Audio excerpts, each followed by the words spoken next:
Assalamualaikum warahmatullahi wabarakatuh.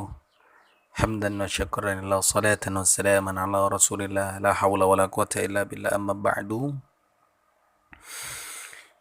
Yang kami sayangi semuanya, siswi Madrasah Plus Al-Munawwarah Jombang.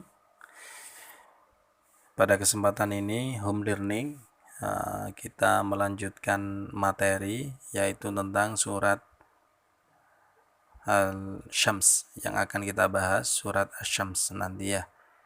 Dan di sub pembahasannya nanti ada surat terjemahnya, terus tahlilul alfaz, kemudian ada makna ijmali, terus al-ahkam asy-syar'iyyah ya. Sebelumnya mari kita baca suratnya bareng-bareng ya. Ayo kita baca. Bismillahirrahmanirrahim. Wasyamsi wa duhaha wal qamari idza talaha wan nahari idza jannaha wal layli idza yaghshaha was samaa'i wa ma banaha wal ardi wa ma tahaha wa nafsin wa ma sawwaha fa alhamaha fujuraha wa taqwaha. قد أفلح من زكاها وقد خاب من دساها كذبت ثمود بطغواها إذ انبعث أشقاها فقال لهم رسول الله ناقة الله وسقياها فكذبوه فعقروها فدمدم عليهم ربهم بذنبهم فسواها ولا يخاف عقباها. Artinya, Asy-syamsi wa duhaha, demi matahari dan cahayanya di pagi hari. Wal qamari idza talaha, dan bulan apabila mengiringinya. Wan nahari idza jallaha, dan siang apabila menampakkannya. Wal laili idza yaghshaha, dan malam apabila menutupinya. Was samai wa ma banaha, dan langit serta pembinaannya. Kemudian ayat selanjutnya, dan ayat yang ketujuh, dan bumi serta penghamparannya, yang ketujuh, dan jiwa serta penyempurnaannya ciptaannya. Kedelapan, maka Allah mengilhamkan kepada jiwa untuk itu jalan kefasikan dan ketakwaan. 9, sesungguhnya beruntunglah orang yang mensucikan jiwa itu. 10, dan sesungguhnya merugilah orang yang mengotorinya. 11, kaum Tsamud telah mendustakan Rasulnya karena mereka melampaui batas.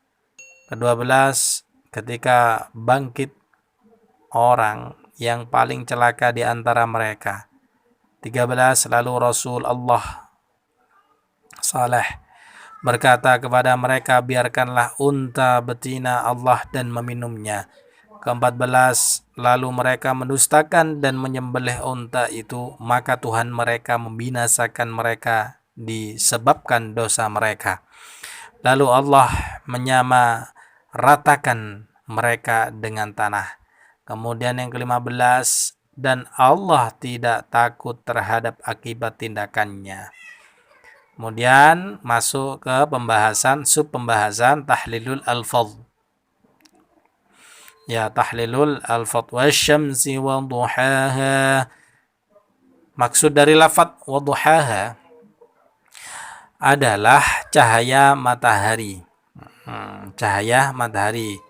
Yang kedua, wal qamari idza talaha, maksudnya tatkala matahari terbenam, bulan pun muncul bersama sinarnya. Wan nahari idza jallaha, maksudnya tatkala waktu siang mulai tampak. Wal laili idza yaghshaha, maksudnya tatkala kegelapan menyelimuti malam. Lafaz idza pada 3 ayat tersebut semata-mata menunjukkan dzarfiyah dan amil pada lafaz tersebut, yang merupakan fi'il qasam. Kemudian was-samaa'i wa ma banaha wal arda ma tahaha menunjukkan luasnya bumi dan langit, ya. Kemudian wa nafsin, lafaz tersebut menunjukkan makna jamak yaitu nufus, jiwa-jiwa. Yang ketujuh wa ma sawaha maksudnya penciptaannya. Lafaz ma yang berada di 3 tempat pada ayat tersebut merupakan masdariyah yang bermakna min. Kedelapan, fa'alhamaha fujuraha.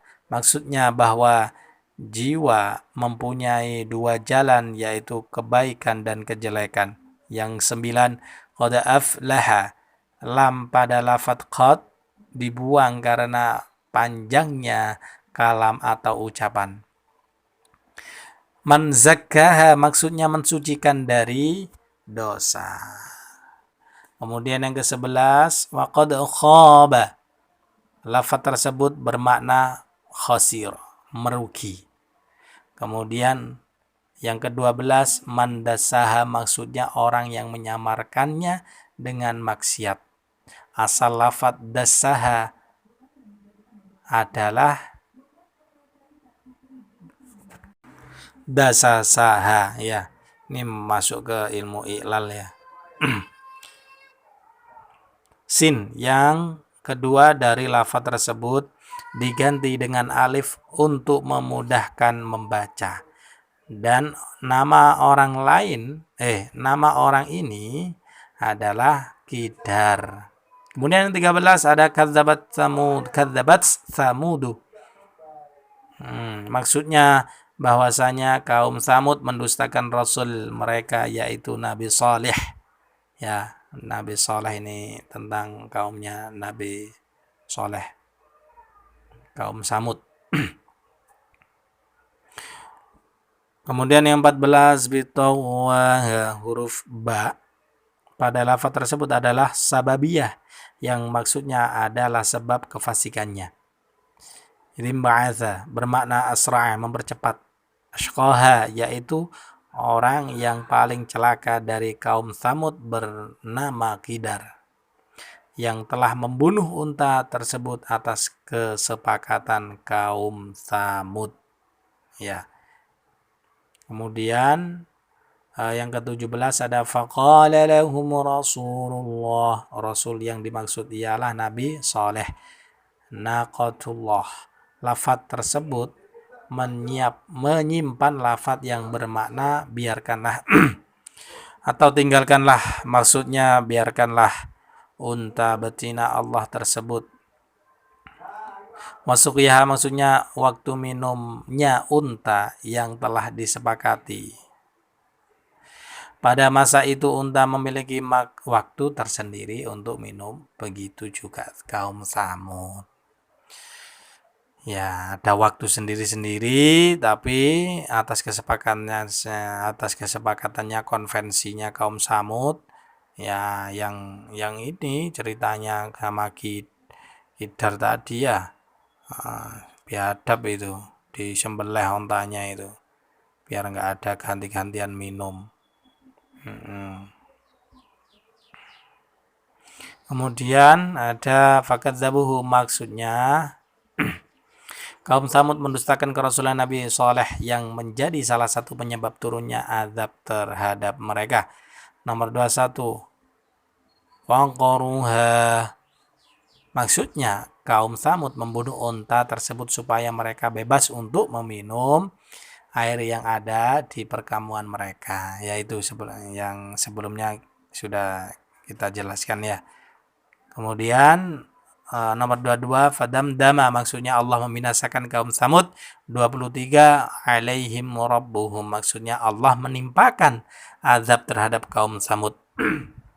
Nomor 24, bidzambihim fasawwaha, maksudnya azab yang mereka terima merupakan ulah mereka sendiri, yaitu dosa yang mereka perbuat, dan azab tersebut menimpa semua kaum Samud tanpa kecuali, ya.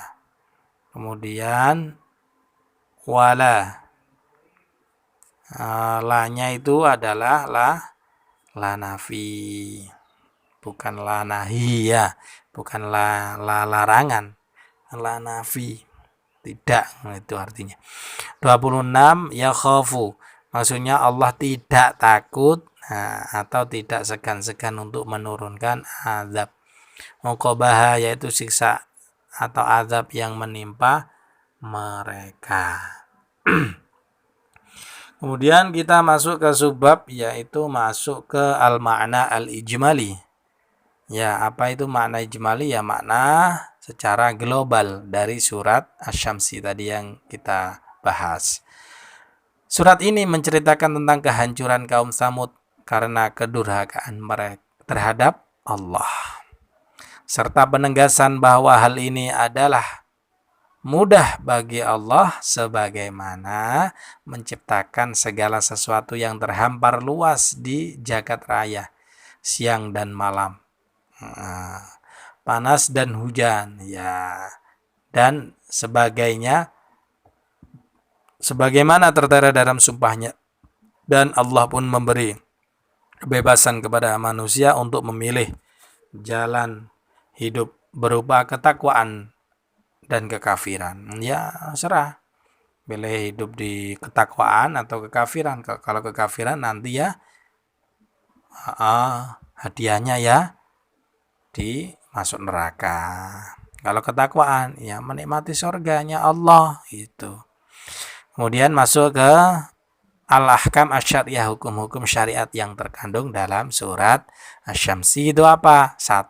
Allah memerintahkan kepada manusia agar membuka diri melihat dan merenungkan kebesaran Allah yang dapat dilihat dan dirasakan langsung oleh indera manusia, yaitu agar mereka melihat kekuasaan Allah dalam menciptakan matahari, bulan, siang, malam, bumi, dan segala isinya, sehingga mereka mengimani kebesaran Allah. Yang kedua, apa yang dapat kita ambil hukumnya? Yang kedua yaitu Allah mengajarkan kepada umat Nabi Muhammad agar berfikiran dan bercakrawala yang luas. Terus yang ketiga apa? Ayo, Allah telah mencetak tabiat jiwa manusia untuk dapat berbuat baik dan buruk. Itu sudah tabiat soalnya ya, baik dan buruk.